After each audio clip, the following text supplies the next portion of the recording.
Hello दोस्तों, आप लोग कैसे हैं? दोस्तों मैं उम्मीद करता हूँ आप लोग बहुत ही अच्छे होंगे। तो चलिए दोस्तों, कल के अकॉर्डिंग आज हम बहुत ही शानदार क्वेश्चंस लेके आए। क्वेश्चन नंबर 28 का पहला है, ठीक है। ये दोस्तों क्वेश्चन बहुत ही शानदार है, जो कि हम लोग को कई बार एग्जाम में ये क्वेश्चन देखने को मिलता है, ठीक है। तो चलिए दोस्तों, हम वीडियो को स्टार्ट करते हैं। तो आइए दोस्तों, फाइनली हम क्वेश्चन की तरफ पहुंच चुके हैं। क्वेश्चन नंबर 28 हमारा क्या कह रहा है, जरा ध्यान दीजिए। कह रहा है एक ही क्षैतिज तल पर खड़ी एक दीवार 50 मीटर लंबी एक मीनार है, ठीक है। मीनार की चोटी से दीवार के पाद और शीर्ष का अवनमन कोण क्रमशः 45 अंश और 30 अंश है, तो दीवार की ऊंचाई निकाले। क्या कह रहा है हमसे? दीवार की हाइट ज्ञात करें, ठीक है। तो जरा ध्यान दीजिएगा, सबसे पहले एक डायग्राम बनाएंगे, ठीक है। ध्यान दीजिए, एक ही क्षैतिज तल पे मान लीजिए हमारा कोई क्षैतिज तल है, ठीक है। तो फिर कह रहा है तल पर एक दीवार खड़ी है, मान लीजिए यहाँ से एक हमारा कोई दीवार खड़ा है, ठीक है। फिर कह रहा है 50 मीटर लंबी एक मीनार है, मान लीजिए कोई हमारा 50 मीटर लंबा एक मीनार है, ये हमारा 50 मीटर लंबा एक मीनार है, ठीक है। इसका नाम मीनार रख लीजिए, ठीक है। ध्यान दीजिए, तो क्या कह रहा है मीनार के चोटी से, मान लीजिए मीनार के चोटी से और दीवार के पाद से, मान लीजिए दीवार का तो पाद हमारा ये है, तो मीनार की चोटी से और दीवार के पाद का दूरी कितना है, यहां बना लीजिए आप, ठीक है। कह रहा है शीर्ष का अवनमन कोण, मान लीजिए, फिर कह रहा है इसका शीर्ष का अवनमन कोण क्रमशः 45 अंश और 30 अंश है, ये 30 अंश बना रहा है, ठीक है। तो दीवार की ऊंचाई निकाले, यानी दोस्तों क्या कह रहा है, दीवार हमारा ये है ना, दीवार की ऊंचाई निकाले, ठीक है, यानी हाइट ज्ञात करें, ठीक है। तो इसका नाम हम एक्स रख लेते हैं, ठीक है। यहाँ ध्यान दीजिए, इसका नाम रख लीजिए ए, ये हो जाएगा हमारा बी, ये हो जाएगा सी, और ये हो जाएगा डी, और ये हो जाएगा ई। एक ये हम क्षैतिज तल बना लेते हैं, ठीक है। इसका नाम आप एफ रख लीजिए, ठीक है। ध्यान दीजिए, जब ये कोण 30 अंश का बना रहा है, तो ये टोटल कोण कितने का होगा, 45 अंश का होगा ना। चलिए ध्यान दीजिए, अब हम क्या करेंगे, ये दूरी y हम मान लेंगे, ठीक है। ये दूरी हम y मानेंगे। तो ध्यान दीजिएगा, जब ये दूरी x है, तो ये भी तो दूरी x होगा ना, ये भी दूरी x होगा। अब यहाँ आइए, तो ये दूरी कितना हो जाएगा, अब 50 माइनस x हो जाएगा, यानी 50 में से x माइनस हो जाएगा, ठीक है। ध्यान दीजिए, हमारा डायग्राम बनके तैयार हो गया, ठीक है। अब लेंगे हम 10 45 अंश, यानी लंब बटा आधार। लंब बटा आधार आप जानते हैं टेन थीटा का मान होता है ना। ध्यान दीजिए, तो ये हो जाएगा आपका टेन थीटा इक्वल टू लंब बटा आधार, ठीक है। तो 10 45 अंश ले लीजिए, 10 45 अंश इक्वल टू लंब हमारा देख लीजिए कितना है, लंब हमारा है BD है, कितना है BD है, ठीक है। तो ये हो जाएगा BD अपान आधार, देखिए कितना है, आधार हमारा AB है, ठीक है। तो ये हो जाएगा AB। यहाँ तक कोई दिक्कत आप लोगों को? चलिए ध्यान दीजिए, अब हम क्या करें, 10 45 अंश का मान क्या होता है, 1 होता है। BD का मान कितना है, 50 मीटर। AB का मान कितना है, y। अब y का मल्टीप्लिकेशन कर दीजिए, तो ये हो जाएगा y equal to 50 metre, equation number 1, ठीक है। देख लीजिए BD का मान 50 मीटर है ना। ध्यान दीजिए, अब हम क्या करेंगे, 10 30 अंश को लेंगे, तो ये हो जाएगा 10 30 अंश इक्वल टू लंब बटा आधार होता है, आप जानते ही हैं, होता है ना। चलिए ध्यान दीजिए, तो 10 30 अंश का मान क्या होता है, 1/√3 होता है, क्या होता है, 1/√3 होता है। तो ये हो जाएगा, लंब देख लीजिए अब कितना है, लंब हमारा CD है, आधार कितना है, CE है, ठीक है। तो ये हो जाएगा CD upon CE, 1/√3 equal to CD का मान कितना है, 50 माइनस x। ये देखिए CE का मान कितना है, जब ये दूरी y है, तो ये भी तो दूरी y होगा ना, क्योंकि इसके इक्वल ये है ना। ध्यान दीजिए, तो ये हो जाएगा y। अब यहाँ आइए, ध्यान दीजिएगा, अब हम क्या करेंगे, इसको बाई क्रॉस मल्टीप्लिकेशन कर देंगे, सबसे सिंपल तरीका है यार। तो ये हो जाएगा y इक्वल टू, अब इसका गुणा इसमें कीजिए, तो ये हो जाएगा, ये होगा 50√3 माइनस, अब फिर √3 का गुणा x में होगा तो कितना होगा, √3x, ठीक है। y का मान देख लीजिए, समीकरण नंबर 1 में कितना है, 50 मीटर, तो y का मान। ध्यान दीजिए, अब हम क्या करेंगे, देखिए ये हो जाएगा 50√3 माइनस √3x। अब यहाँ ध्यान दीजिए, हम क्या करेंगे, √3x को बाहर निकाल देंगे, क्योंकि 50 50 से एक पास करेंगे, ठीक है। ध्यान दीजिए, तो ये हो जाएगा √3x, ये इधर माइनस से इधर आएगा प्लस हो जाएगा, ये इधर प्लस है इधर आएगा माइनस हो जाएगा, ठीक है। तो ये हो जाएगा 50√3 माइनस 50। ध्यान दीजिए, अब हम क्या करेंगे, इसमें कॉमन ले लीजिए, तो यहाँ देखिए ये इधर गुणा है, इधर आएगा भाग बन जाएगा, तो ये हो जाएगा, डायरेक्ट सॉल्व कर रहे हैं, x इक्वल टू 50√3 माइनस 50 बटे में ये इधर आएगा भाग बन जाएगा, तो √3 हो जाएगा, ठीक है। अब इसमें कॉमन ले लीजिए, क्या दिखाई दे रहा है, कॉमन क्या दिखाई दे रहा है, अगर हम 50 कॉमन लेते हैं तो यहाँ अंडर √3 - 1 हो जाएगा ना।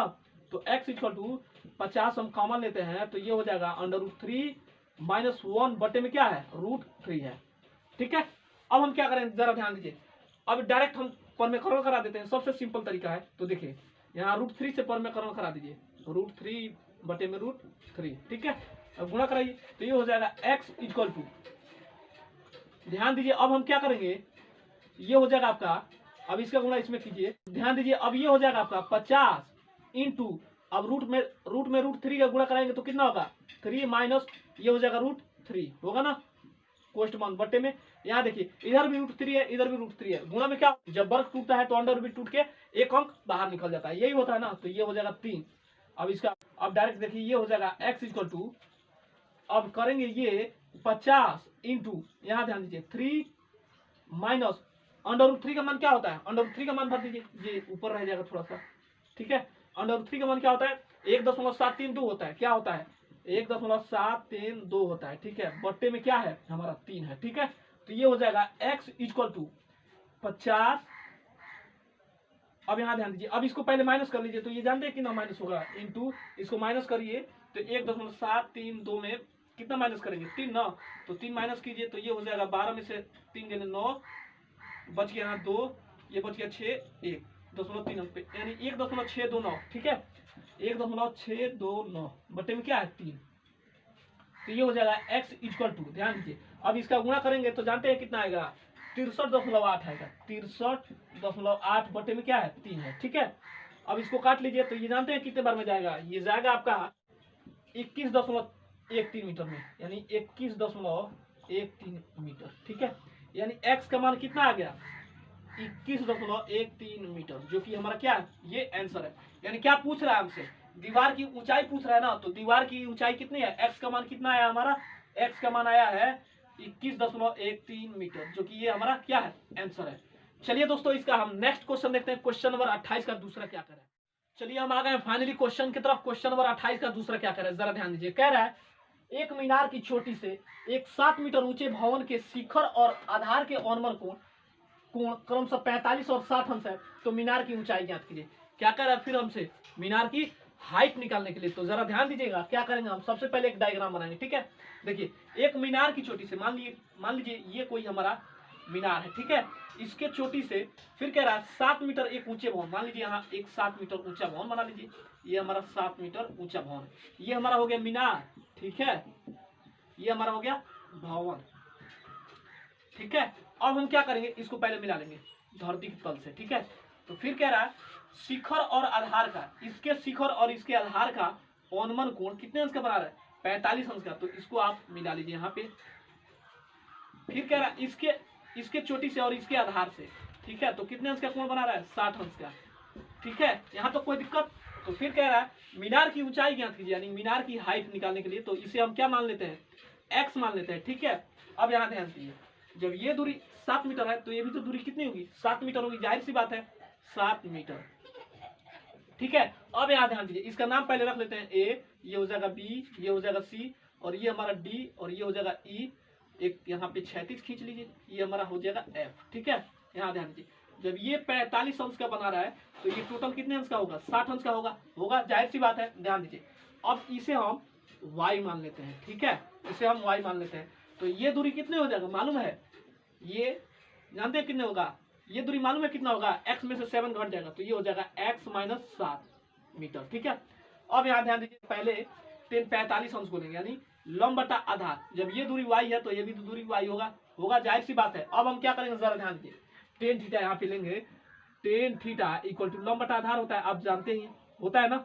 चलिए थीटा के जगह पे 45 अंश। ठीक है, तो टेन 45 अंश, लंब देख लीजिए कितना है, लंब हमारा कितना है, लंब हमारा है DE है, कितना है DE है। ठीक है, बटे में ये ध्यान दीजिए आधार कितना है, आधार कितना है CE है। ठीक है, तो यहाँ CE, तो 10 45 अंश का मान 1, DE का मान कितना है x माइनस 7, तो ये हो जाएगा x माइनस 7 बटे में CE का मान कितना है y, तो y का मान लाना है ना हमें, किसका मान लाना है y का मान लाना है। सबसे सिंपल तरीका देखिए, इसका हर एक लेके y का मल्टीप्लिकेशन कीजिए, तो ये हो जाएगा y equal to x minus 7, equation number 1। ठीक है, ध्यान दीजिए अब हम क्या करेंगे बड़े वाले को लेंगे, यानी 10 60 अंश। ठीक है, यानी लंब बटा आधार, लंब बटा आधार किसका मान होता है? टेन थीटा का। ठीक है, तो ये देखिए ये हो जाएगा टेन थीटा इक्वल टू क्या होगा? लंब बटा आधार।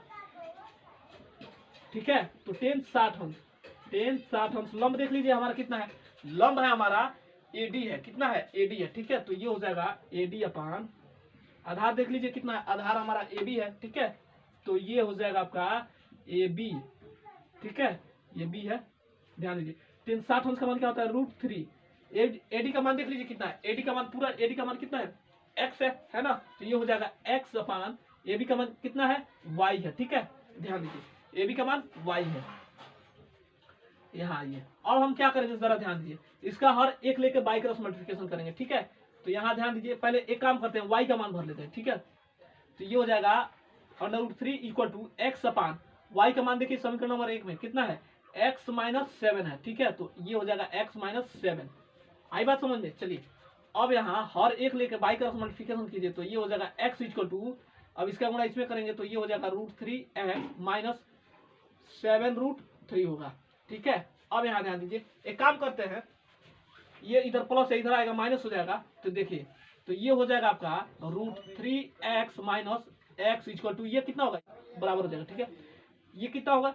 7√3 मीटर। ठीक है, ध्यान दीजिए, इसमें कॉमन क्या दिखाई दे रहा होगा? हम कॉमन x लेते हैं तो क्या बचेगा हमारा? क्या बचेगा? √3 - 1 इक्वल टू कितना होगा? 7√3। ठीक है, अब यहाँ ध्यान दीजिए, इधर गुणा है, ये इधर आएगा क्या होगा? भाग बन जाएगा, तो ये x को बाहर निकालिए, x इक्वल टू 7√3 बटे में क्या है? √3 - 1। अब एक काम करते हैं, परमेकरण करा दे क्या? सबसे सिंपल तरीका, परमेकरण करा दीजिए। ठीक है, किससे कराएंगे? इधर माइनस है, इधर प्लस से हम गुणा करा देंगे। ठीक है, तो √3 + 1 बटे में √3 + 1। ठीक है, ध्यान दीजिए, तो ये हो जाएगा x इक्वल टू, अब इसका गुणा इसमें कीजिए, तो ध्यान दीजिए इधर भी √3 है, इधर भी √3 है, तो एक 3 बाहर निकल जाएगा, यानी जब 7 में 3 का गुणा होगा कितना होगा? 21 होगा ना, प्लस अब इसका गुणा इसमें कीजिए, तो ये होगा 7√3 बटे में क्या है?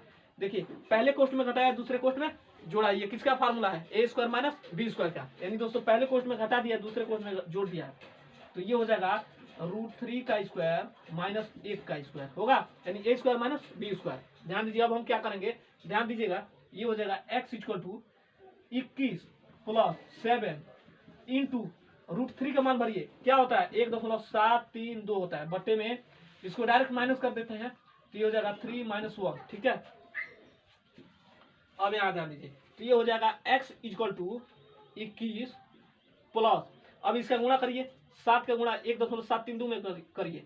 ठीक है, तो ये कितना होगा? 7 दूना 14 का 4 हासिल गया हमारा 1, 7 3 का 21, 22 को 2 हासिल गया हमारा 2, 7 7 49, 2 49 और 2 कितना होता है? 51 का 1 हासिल गया हमारा 5, 7 1 7 7 5 12। ठीक है, 0.3 अंक पे है ना, 1 2 3, तो 3 अंक पे, यानी 12.124 बटे में क्या है? इसको माइनस कर लीजिए, तो ये हो जाएगा आपका 2 बचेगा। चलिए ध्यान दीजिए, अब हम क्या करें, इसको जोड़ लेंगे, तो ये हो जाएगा x इक्वल टू, जानते हैं ये कितना होगा? इसको जोड़िए, तो ये हो जाएगा आपका 3, ये हो जाएगा 3, यानी 33.124 बटे में क्या है? 2। इसको भाग कर दीजिए अब डायरेक्ट, तो ये हो जाएगा x इक्वल टू, भाग करेंगे जानते हैं कितना आएगा? तो ये कटेगा जानते हैं कितना बार में? 16.562 बार में, यानी 2 मीटर। ठीक है, जो कि हमारा क्या है? ये मीनार की हाइट पूछ रहा है ना, तो मीनार की हाइट कितनी आ गई? 16.562 मीटर, यानी मीनार की हाइट 16.56 मीटर, यानी x का मान है ना, तो ये x का मान हो जाएगा। ठीक है, चलिए दोस्तों आज तक यहीं पर रहने दीजिए, मैं फिर पुनः अगले वीडियो में मिलता हूँ, तब तक के लिए जय हिंद।